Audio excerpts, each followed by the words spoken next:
The Boost Africa initiative is part of the Global Gateway initiative, and within Boost Africa we are supporting sectors ranging from logistics to education, but also the creative industries like music.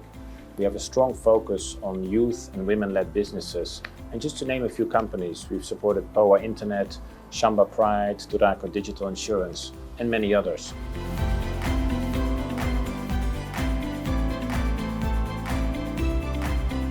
Africa only receives between 1 and 2% of the global venture capital investment.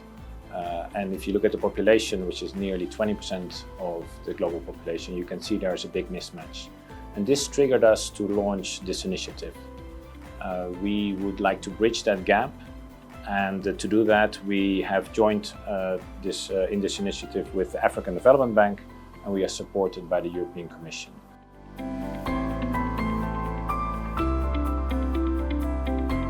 The initiative is meant to enable entrepreneurs to start up a business and to grow their business. This will then lead to the creation of sustainable jobs, and that will in turn support economic development, reduce poverty, and reduce unemployment. Now, the idea behind the initiative is to support the venture capital ecosystem.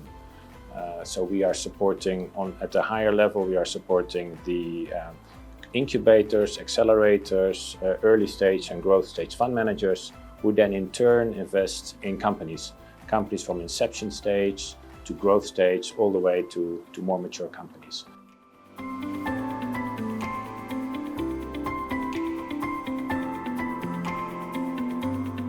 The initiative supports innovative solutions ranging in sectors from financial inclusion, through education, through logistics.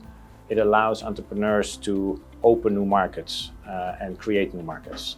And then finally, on the financing gap, a lot of capital is needed, and the public sector cannot provide all that capital by itself.